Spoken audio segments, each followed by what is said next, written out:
I told you so. Oh, I told you so na adik si Marcos.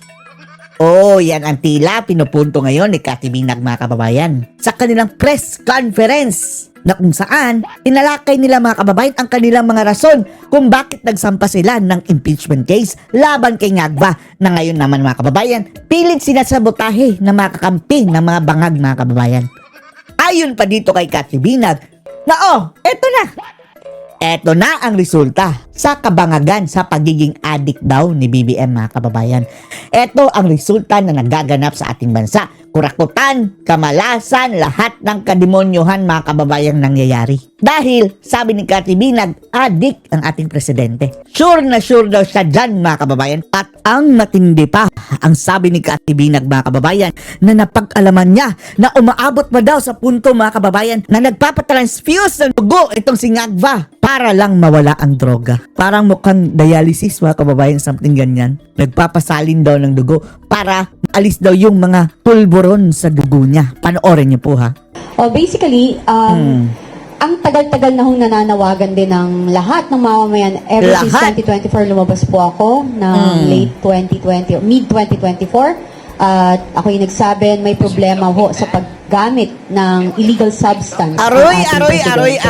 Pero for now, kanila ho itong binabaliwala at hindi ho nila pinapansin. Ngayon ho, nakita ho natin sa lahat ng nangyari sa ating bansa, ang pagmamalaki niya sa flood control projects na 5,000 na sabi niya na nakita niya at 5,500. ginagawa na nila. Then when tapos na. he was signing the GAA, also he was so proud that he read everything, 4,000 plus pages. Sinabi niya, binasa niya, and sinabi niya, I didn't see anything wrong with that. But ngayon po, nakikita natin na may problema.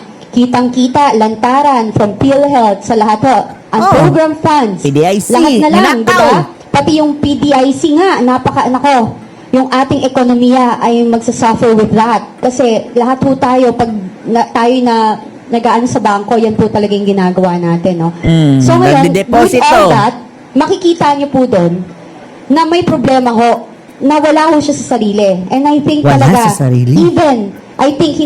talaga po, gumagamit siya ng pinagbabawal na droga. Tingnan niyo, mga kababayan, Hindi lang I think, talaga daw alam niya na gumagamit ng droga, illegal na droga. Etong si Ngagba. Kasi hindi rin naman ho siya nagpa-check up, no? So ako, nakita niyo naman, nung paglabas ko, sinabi ko yung problema na gumagamit siya ng droga. Nung rally po, nung nakaraan ng INC from November 16 to 18, nagsalita ho si Senator Amy Marcos at sinabi din niya ang problema ng ating presidente. Napakahirap ho nun bilang kapatid para sabihin mo yon publicly. And sasabihin ng iba, baliwala. Tapos sabihin nila, ginagawa namin to kasi Duterte align kami. Alam nyo, kahit sino ho ang kumontra sa Duterte align na yan, na ay kumontra sa ginagawa ng kamalian, sasabihin nila Duterte align. Sorry, bullshit yan. Tingnan nyo nangyayari sa gobyerno, sa ating bansa. Ang daming naghihirap. Eto pa rin. Yan, history of cocaine and marijuana use of President Ferdinand Marcos Jr. The reaction of the Marcos family. Anong reaction? Wala, di ba? Di ba? Wala eh. Si Senator Amy Marcos, napakahirap nung ginawa niya. So, saan tayo pupunta? Di ba? Parang wala siyang alam. Sinabi ni, isipin mo ha, si Congressman Toby Tiangco, sinasabi niya, sabi daw ng presidente, kay Saldico, at saka kay Martin Romualdez, ilang bahay pa sa Forbes. Alam niyo, no? Ilang bahay pa ba ang bibilhin nyo? Ibig sabihin, mga kababayan, gaano pa kalaki ang kukrakutin ninyo? So, alam niya ang korupsyon. Ilang caviar pa kakainin nyo? Caviar. Nakakadiri yung caviar. Scam lang yan. Ilang Ferrari pa ang gusto ninyo? Alam na alam niya yung nangyayari, pero wala siyang ginagawa. Until now, wala pa rin. Sabi nga ni Senator Rodante Marcoleta, puro sapsap ang kanyang pinapakulong. Yun. Ayun, same. Yun nga, narinig ko kay Amy na nagdodroga siya. Nagdodroga. Same daw, mga kababayan. Kung ano yung alam ni Amy, alam din ni Cathy Binag. Nakita niya Nagdudugo na nga daw ang ilong. Mantay sino yung mga kasamahan niya. Na pati sobra kasamahan. siyang gumuna sa drugs. Meron pa nga na minsan daw parang nag-blood transfusion niya kasi feeling nila Papatransfuse? malilinis kapag nag-blood transfusion sila and everything. You can Parang nagdialysis.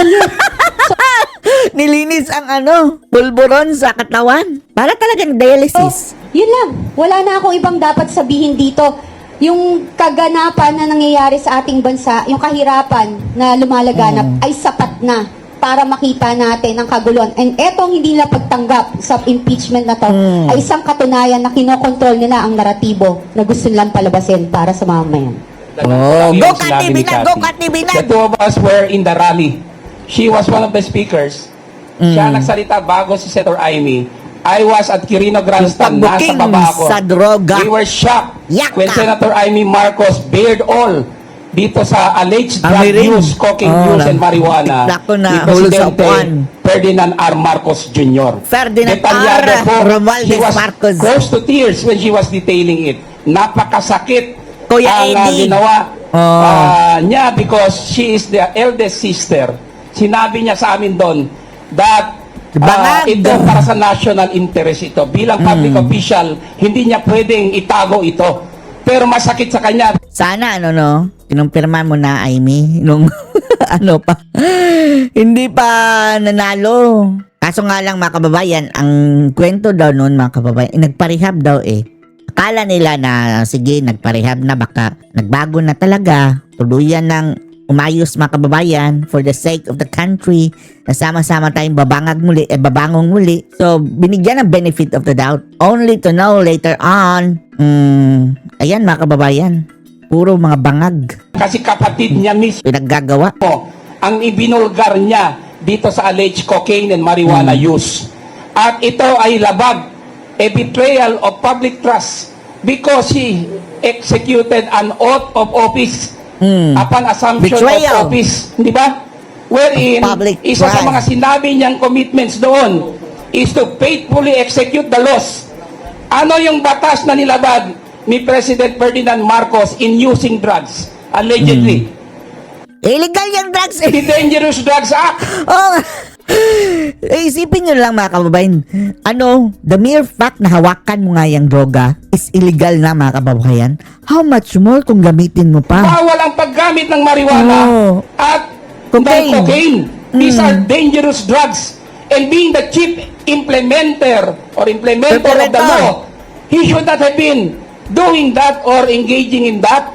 So you see, doon pa lang may betrayal of public trust. Talaga. That is very demoralizing to our people because how could you fight drug addiction, drug importation, drug trading, drug sale, etc. Kaya nga, kung ang mismong Pangulo ay naakusahan? ikaw mismo ay gumagamit nito. Saying na totoo na yan? That's why may challenge sa kanya para mag-submit to a hair follicle test. Yan na nga lang mga kababayan, ipasimplify na lang natin itong impeachment mga kababayan para wala nang hindi na magtagal. Direktahin na lang natin. Isa lang ang criteria. Kung mag-negative si Bangag sa hair follicle test, absuelto siya. Pero kung mag-positive, impeach. Yan lang. Hanggang ngayon ayaw niya. Sinasabi niya hindi daw yan connected sa public trust. Yan nga, Diyos ko, very Lord! much connected sa public trust eh. Public office is a public trust. When there is doubt on your capacity, you have to submit. In Wala nang ang trust, di ba? Negative 3 na mga kababayan ang trust rating. capacity yun eh, yung paggamit. Kaya yan po ang aking reinforcement doon sa sinabi ni Cathy. Tama yun. Tama! Attorney Jing, you want to add? Just an addition. Alam mo, galing mismo sa kanyang kapatid, kay Amy. These are personal knowledge. Oo. Na-addict. Use of cocaine. Ang galing mismo kay Amy, sinasabi niya na makaka-apekto ito sa administration. Nakikita niyo ba si Marcos pag nagsasalita? Ngiwi na ngiwi at utal-utal mga kababayan. Oo, alamano, oo. Ang tingin namin, pagka hindi nakargahan ng drugs, gumaganon siya, Maski doon sa Dubai, Hindi nakapagsalita ng diretso mga kababayan na United Arab Siya. Ah, Tama ba yan? Is that an honor and is it an honor to our country? Hindi, nakakahiya na. Mapapahiya ang isang Pangulo. Kaya, Kaya sa hiya. security naman, delikado din tayo sa security. Nagtatawanan na tayo mga kababayan dahil yung taga-ibang bansa, alam na bangag. Alam na mga kababayan. Dahil kung hindi nag-isip ng mabuti ang ating Pangulo, baka mapinsala ang bansa natin. Ay, napinsala na nga. That's the reason why we raised the issue. Trilyon na of ang these nanakaw. drugs. Trilyon ang nanakaw ng mga kababayan. Ito na nga resulta sa pagiging agba. As part of the articles of impeachment Ano ba yun? charges. Dadagdag. Yes, Attorney Garcia. Yung, Attorney General Garcia. Yung pong mental health ng ating Pangulo, pwedeng ma-consider na serious national security concern. Oo nga.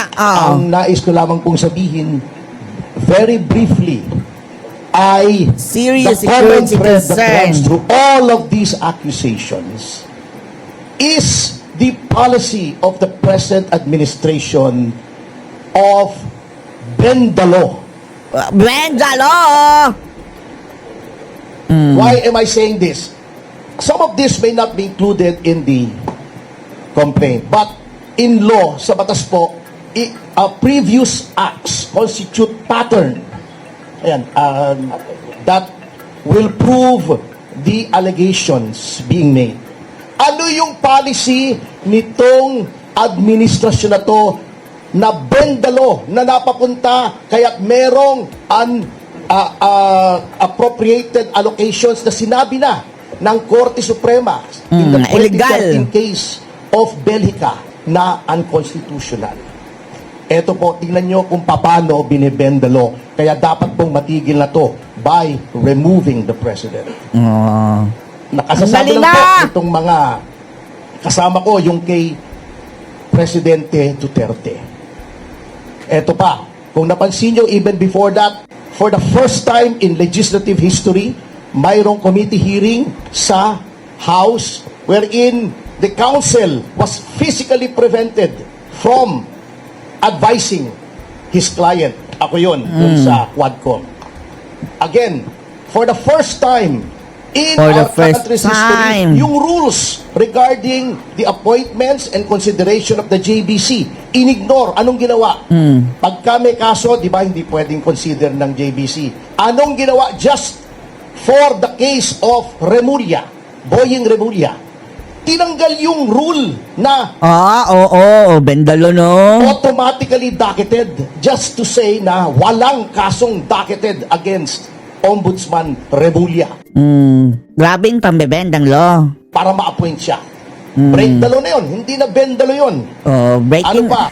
Wala, no such thing is bending the law mga kababayan. Once you bend the law, you already break the law. Hindi yan nabibend ang law. Yung abuse ng administrasyon ng hearsay, nililin lang po ang taong bayan. Ang hearsay po, sabi sa akin ni Jing, babaero daw, si General Garcia. Yun ang hearsay.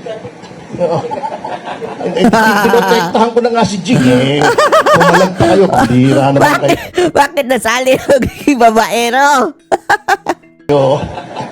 Pero pag nakita ko mismo na ng bababae si Jing, ayan, binalik ko na kay Jing, hindi po hearsay yun.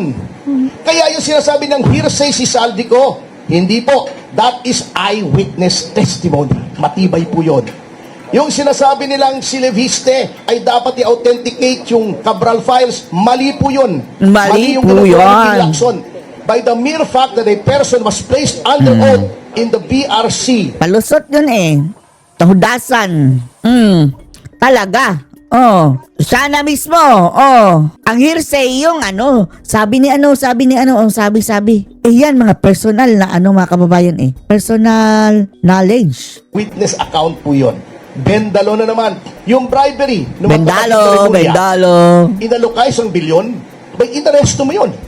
Attempted bribery yun. That is a crime. Anong ginawa nila? Pumunta sila sa media, sinabi nila, oy, may nag-attempt na mag-bribe sa amin, ayaw naman sabihin kung sino.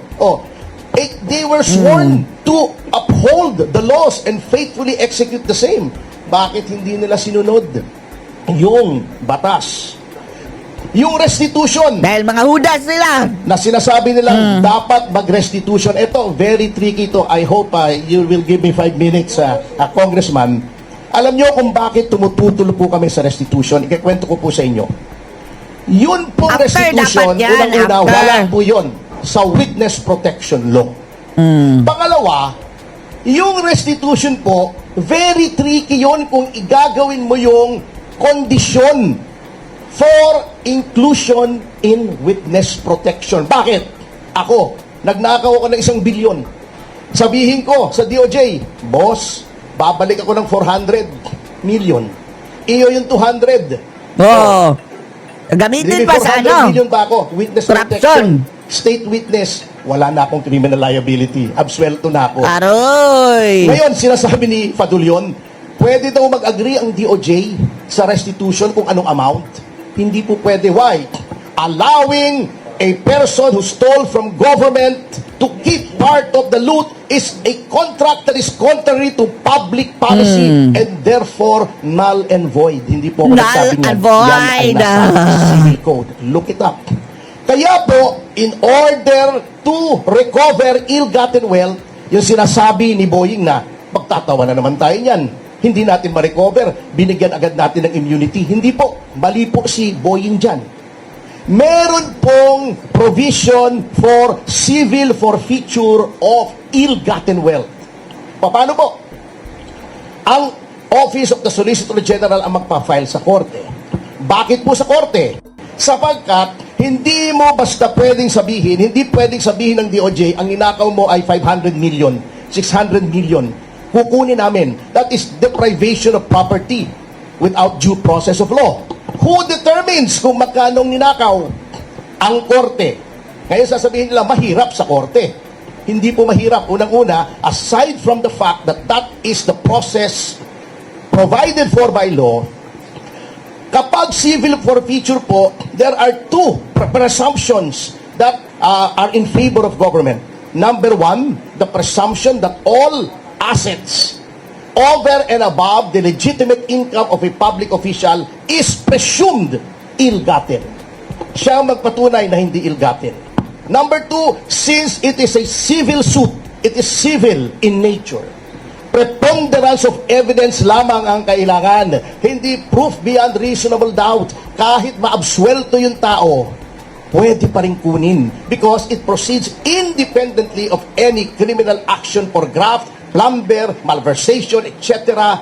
against the erring official. Kaya po sa korte, ang mangyayari pag sinali mo yung restitution sa pagpasok sa witness protection, that is fraught with the danger of graft and corruption. Magkakatawaran yan. Kaya hindi po nilagay yung provision na yan sa witness protection. Kita nyo na.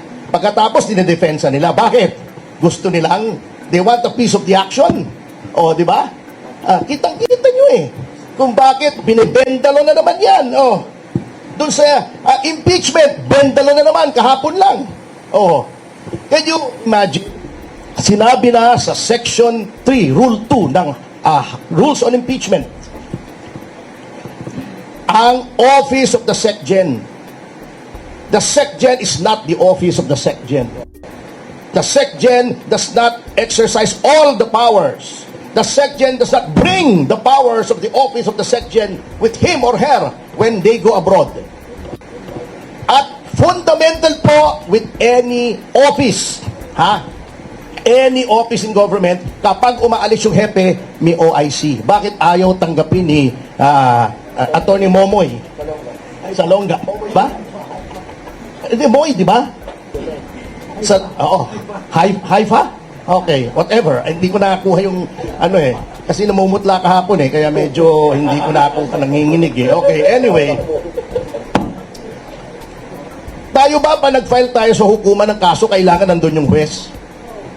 Kapag nag-file ba tayo ng appeal sa Office of the President, dapat nandun yung Pangulo sa Malacanang? Bakit ito? Kapag nag-file ka, kailangan nandun yung Secretary General? Wow naman, di ba? Ganon siya. makapangyarihan. So ito po ang pattern na gusto naming i-break. You cannot ignore the law. You cannot bend the law. You cannot keep violating the Constitution and the laws without facing the consequences. Because as President, lahat po yan, ikaw ang may command responsibility. Sabi nga ni Roosevelt, di ba? Si President Roosevelt, meron siyang nakalagay doon sa kanyang desk, the buck stops here. Kahit ano mangyari, ako yan. O, kung may credit, siya yon. Kung may kasalanan, siya rin yun because he's the head of the executive department. And when he made an oath nung siya ay nahalal, sinabi niya, he made a solemn oath that it will be his duty to protect the Constitution and faithfully execute all laws. Kaya po meron ito na petition ito because hindi niya ina-execute ang law, ina-execute niya ang lahat ng tao na sumusunod sa batas. He's not only bending the law, he is breaking the law. Salamat po. Thank you so much, Attorney Topacio. We now open the floor to questions from our friends in the media. Sino may katanungan? Yes, please. Hi. Malakas naman po yung boses ko. Since hindi ko na i-file yesterday yung impeachment complaint. Thank you, Consi Irani. Elian Santos po from Net25. Since hindi po natanggap kahapon yung inyong i-file na impeachment, ano po yung inyong next move? Are you going to file it on early Monday morning since may 10 days naman po ang speaker to refer it sa plenary at hindi pa naman na-initiate yung first and second impeachment complaint? If not, kayo po ba ay may iba pang legal moves? Aakyat po ba ninyo ito sa Korte Suprema? And yung binabanggit niyo po kanina, Saldico is willing to testify or maging testigo dito sa inyong impeachment complaint? Yes, una sa lahat, after this press conference, uupo kami na mag-uusap kung ano pa yung hakbangin na gagawin namin. Of course, may mga debates kami on how to address this. But nagkakaisa kami, and this is a warning to the Office of the Secretary General that we will file against a case against the office. In particular, i-discuss namin. As to the legal moves, again, pag-uusapan namin after itong ating press conference. Number two, in the case of Congressman Saldico, yes, he is willing to be a witness. Kung hindi man siya napayagan sa Blue Ribbon Committee na mag-Zoom, and we have done that, alam niyo ho yan, under suspended rules, pinapayagan natin yan, kung magagawa ito sa impeachment at naniniwala silang dapat malaman ang katotohanan. At syempre, bigyan din ng pagkakataon ng Presidente na sumagot dito sa mga charges na nandito. Saldico is willing to testify on our behalf doon sa graft and corruption issue at sa lahat na nalalaman niyang bigayan ng pera maging yung pag-aayos ng budget in the program allocation. Regarding the Zoom, if you want a recent precedent na nag-Zoom testimony, I know this because I was there as counsel for Cassandra Leong. Noon pong may dalawang witnesses, si Risa Ontivero sa Senado. They were allowed to testify via Zoom. Yung isa nasa Thailand, yung isa nasa China. So, wag nilang sabihin hindi pwede kasi ginagawa nila pagka gusto nila. Meron po kaming pakiusap. Bantayan po natin itong filing na ito dahil pansinin ninyo, yung kauna-unahang verified impeachment complaint na na-file, walang attachment. Ilang pages ba yan? 15 o 4? 4 pages. 4 pages, talagang final lang. Ang intention noon is para makapag-bar ng 1 year. No? Nauna yon. Yung second verified impeachment complaint, may mga attachments.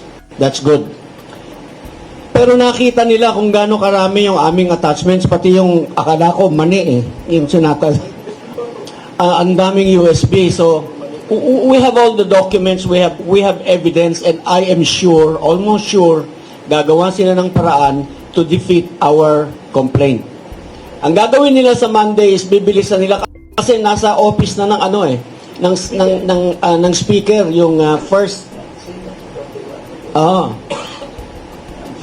Nasa unahan na. No, but I'm saying this para ma-preempt. No, really. Nasa office na nung speaker. See? So, nauna na sila. Anong gagawin nila?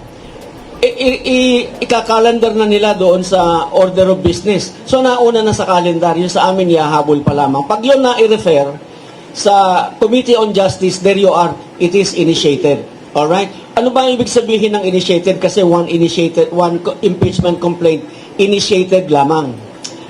Initiation means the act of filing followed by an action. And the action is, the action referred to here is the referral to the Committee on Justice. Or, in fairness, kung gusto nila talagang bigyan ng pagkakataon ng Pangulo na managot, na liwanagin sa taong bayan na siya ay walang kasalanan, dapat bigyan nila ng pagkakataon ang aming impeachment complaint. It should not be shut down.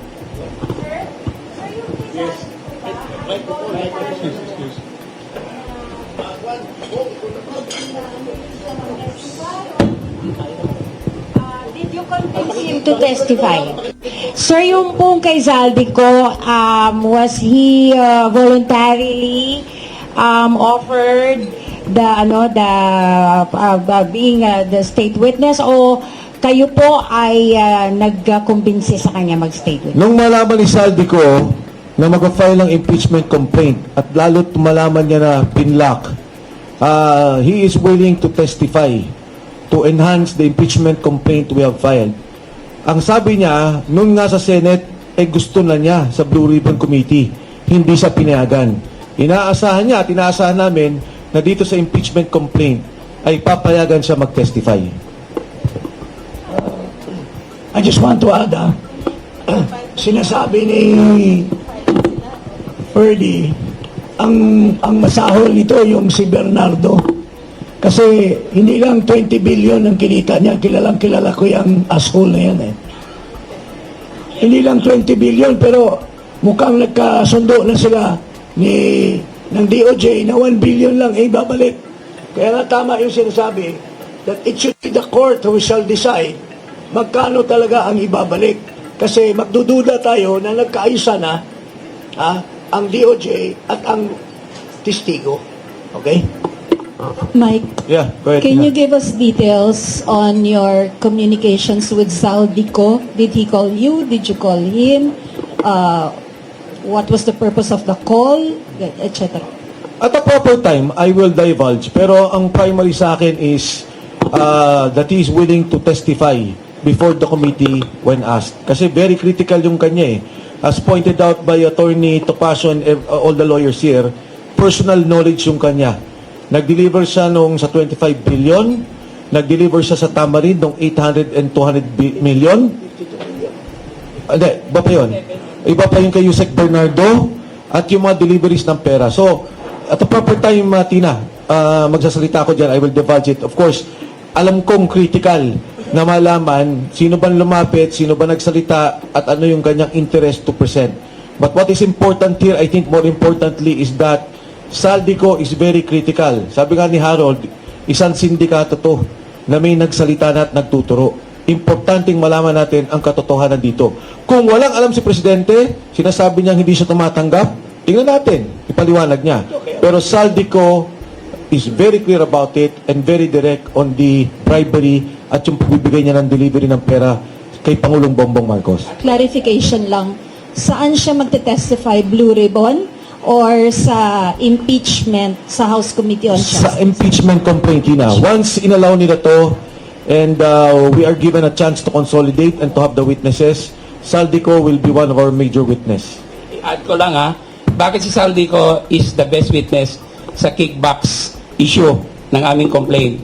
He is a co-conspirator and under the rules of evidence, a co-conspirator can be presented as a witness. Kaya hindi nila pwede sabihin walang alam si Saldico. Siya ang may alam. And besides, he's the former chair of the Appropriations Committee of the House of Representatives. Klaro yan. Follow up lang dun, sir. Teka, isa-isa. Saan muna? Dito. Okay, go ahead. Follow up lang po dun sa pag-testify or willingness to testify ni Zaldico dun sa impeachment complaint po ninyo. So, kasi yesterday you did not leave a copy with the Office of the House Secretary General. Are you planning to return? Paano po siya magte-testify doon sa inyong impeachment complaint kung wala pa pong nakahain? Nakalagay dito sa impeachment, kung di tanggapin. Hindi, kasi yesterday, sir, di ba, hindi tinanggap. Tapos Unang-una, wala pa kayong nakahain. hindi tayo nag-iwan. Una sa lahat, ang nag-iwan ka? Oh, anyway, ang point kasi kahapon, parang nung nag-iwan, tumawag ako kay Makabayan Black, sa isang kasama nila. Sabi ko, anong nangyari? Sabi nila, in fact, one congressman who is part of us, who is part of the impeachment complaint, called us up. Sabi niya, hindi tinanggap yung kay Makabayan Black. Sabi ko, ha? Hindi tinanggap? Posible ba? Sabi niya, hindi ko alam eh. Pero nag-usap sila sa loob. So, tinawagan ko si anyway, may tinawagan ako doon. Sabi niya, hindi tinanggap, and nandun kami sa loob. Sabi ko, ganoon, pwede ba? Sabi niya, nagtataka nga rin kami. So, kami na yung pababa, sabi niya, sige, pag tinanggap yung impeachment ninyo, susunod kami. Sabi ko, anong ginawa ninyo? Nag-iwan kami.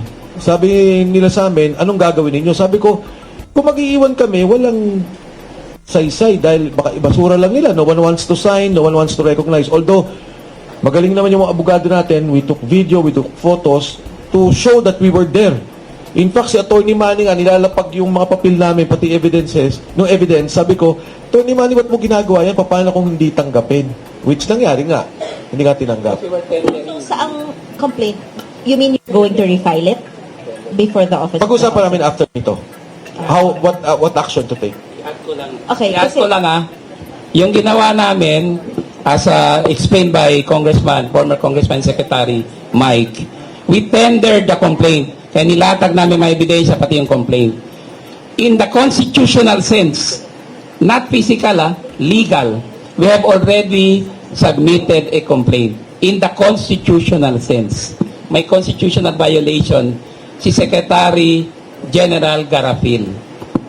Kaya whether we left a copy or did not, we already tendered the submission of our complaint.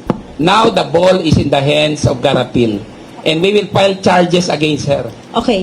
Sir, kasi di ba you said Zaldico is willing to testify. Now you don't have a complaint before the Office of the House Secretary General at the moment. So does this mean po doon sa Makabayan complaint po ba siya magte-testify or doon po ba sa first impeachment complaint? Well, unang-una, Vivian, Mike was saying that on the premise na tatanggapin yung complaint namin. Doon siya magte-testify. Halimbawa, nakarating sa Committee on Justice. We will make him, kasi nandito yung kanyang narration of facts kay Saldi. He will testify on the fact that we have submitted. Pero kung hindi nila kami bibigyan, wala kaming chance makapag-present sa kanya. Get na my point? Ganito nangyari, di ba? Ang natinanggap lang yung kay hindi, Jesus. Yung kay Makabayan, hindi. Yung Makabayan hindi tinanggap, sa amin hindi rin tinanggap. Hindi, wala. Nag-iwan sila. Okay, pero alam nila hindi tinanggap. Ang sabi sa akin nung kausap ko, they will file on Monday. Sabi niya, kayo ba? Sabi ko, parang ako personally, which I mentioned yesterday, parang ayoko. But of course, we would have to discuss. Mag-uusap-usap kami. Yung binanggit ni Congressman Pras, si Saldico kasi is part of the impeachment charge. Nandito siya. And he signified his willingness to be a witness on that particular charge. In other words, he is willing to corroborate our allegations, if ever. Kung bigyan kami ng chance na mapasok sa Committee on Justice. Sir, ulit, para malinaw, Zaldico is willing to testify in case your complaint reaches the House Committee on Justice. Now, your complaint was not received. So technically, wala pang pagtetestifayan si Zaldico at this point. Since sinasabi niyo sure na magtetestify si Zaldi, pero hindi pa rin kayo definite na re-refile nga kayo sa Monday? Yeah, ang akin lang is that we will discuss it. We will fight. We will not take the sitting down. We will file a case definitely against the SecGen's office. As to the legal course of action, we would have to sit down with the lawyers because we have iba-ibang pananaw or interpretation on how to address this. So, yun lang yung aming gagawin. But hindi, we will not take this sitting down na tapos na. Pinabayaan na namin. No, we will not do that. We feel that more than personal, it's our responsibility to the Filipino people to put these charges in play and for the President to answer and to respond dun sa charges namin. Okay, sir. Para lang walang magkamali. Okay. Sure nakakasuhan niyo po si SecGen Cheloy Garafil for violation of the Constitution. Kung ano po ang ifa-file niyo before the Supreme Court, pag-uusapan pa lang. Okay. With regards to the impeachment complaint against President Bongbong Marcos, pag-uusapan niyo if you will refile or quits. Kakalimutan niyo na. So there is an alternative kasi it's either we will file it on Monday, which we will forfeit our filing sa Supreme Court at the moment, or we will go directly to the Supreme Court and do not file it anymore. Okay? Saan po yung tanong sa likod? Kanina? Yes, go ahead. Pages, I do not know if yun na yun. Sa mga kasama, I'm not sure. Nabasa nyo na lahat? Nabasa ni Atty. Manny. Or news articles Yeah, narinig ko yung Jesus na slang magsalita. Narinig ko lahat na sinasabi niya. It's more of motherhood statement lahat yung sinasabi. Yes. Walang details, walang ebidensya, wala lang. But if I may state lang, sir, kasi everything that you've said are also the same grounds po na nilatag ni Attorney Andre De Jesus. If I may just state lang po kung ano yung mga nilatag niya. Articles, yung sa mga grounds po niya, nilagay po niya doon, culpable violation of the Constitution, betrayal of public trust, at graft and corruption. Particularly, sinabi niya doon yung pagpapahintulot or isinuko ni PBBM si FPRRD sa ICC nung inaresto po siya. Kabigo ang i-veto yung unprogrammed appropriations. Nakasaad din po doon na nag-commit daw po ng graft and corruption si PBBM dahil sa pagbenepisyo ng kickbacks mula doon sa ghost flood control projects. And sinabi rin po doon yung unfit to serve po bilang Pangulo. Ito si PBBM dahil sa umano'y drug addiction nito, which you also mentioned po kanina. And ang additional nga po doon sa sinabi doon sa articles po ni Attorney Andre is binuong pangaraw ni BBM yung Independent Commission for Infrastructure dahil umano para protektahan yung kanyang mga kaalyado. So, just to sum up po, basically what we heard this afternoon was also like the same grounds for impeachment po na inilatag ni Attorney Andre De Jesus. So, if I may ask, kasi I've heard yesterday you call it a weak impeachment complaint and you fear na ito po yung may initiate sa Committee on Justice. But it's also the same articles of impeachment po na nilalatag po ninyo ngayon. Your comment po, Attorney. Yes. Call. Number one, nung nagsalita ako nung una, I did not immediately discount the Attorney De Jesus impeachment complaint. In fact, what I said was, kung papasok yung kay Attorney De Jesus, papasok ang Makabayan Block impeachment, papasok yung amin impeachment, it will be good. And we can consolidate the impeachment complaints in the Justice Committee hearing. Nung binara kami at hindi pinapasok yung Makabayan Block at hindi pumasok yung aming complaint, alam ko na moro-moro ang gagawin. Kasi dalawa ang consideration sa Committee on Justice.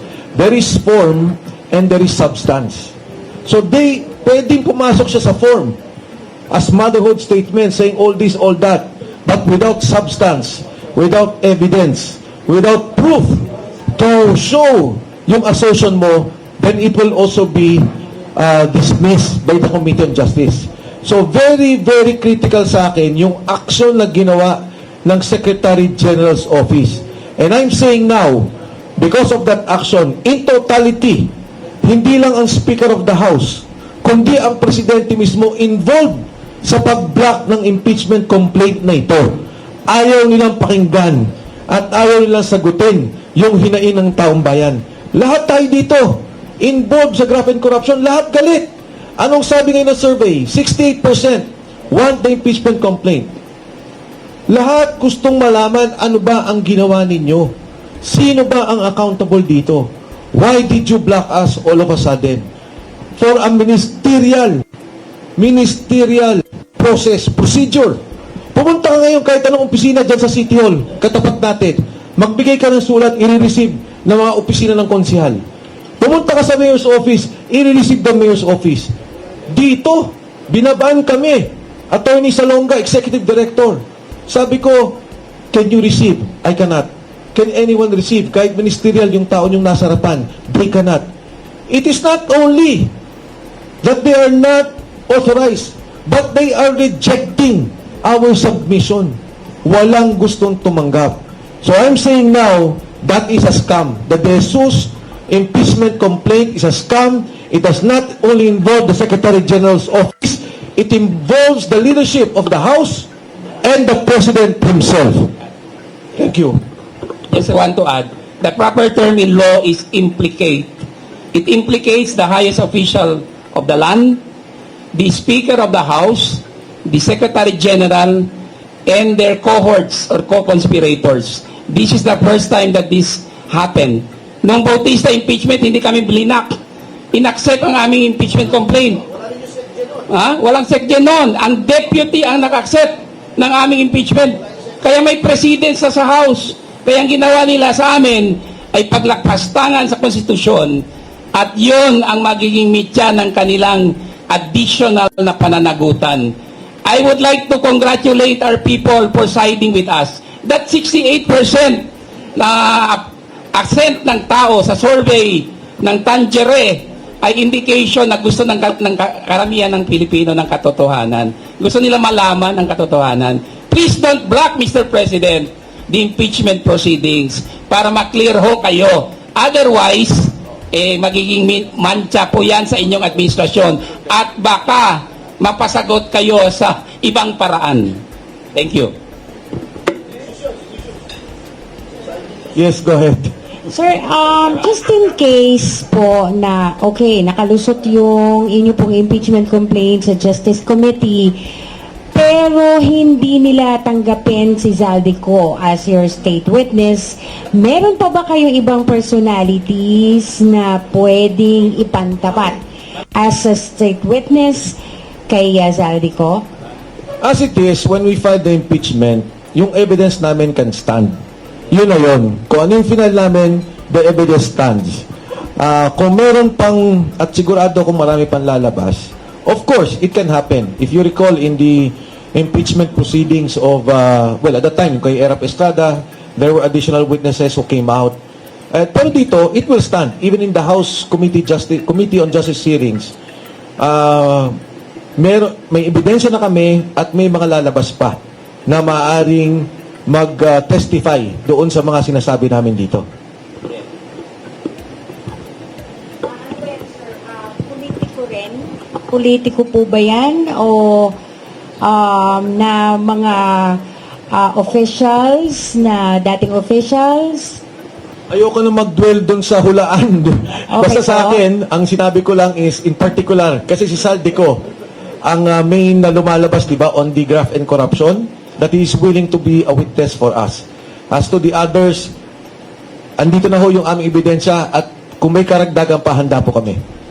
Mayroon pa nga kami papatawag na isang senador na kakampi na nila, pero nung nagpatawag siya ng hearing, galit na galit siya sa smuggling ng sugar, galit na galit siya kay Marcos. Okay. So, hindi ko lang sasabihin ko sino. Senador ngayon, sir, hindi former. Okay.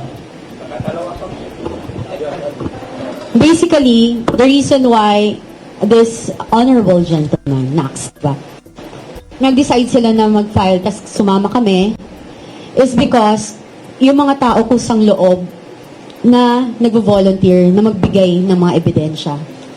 So, that itself, ang nagsasabi na marami talagang gustong tumulong para malaman ang katotohanan na nangyayari sa Nakawan sa Kabanambayan. Yun lang po.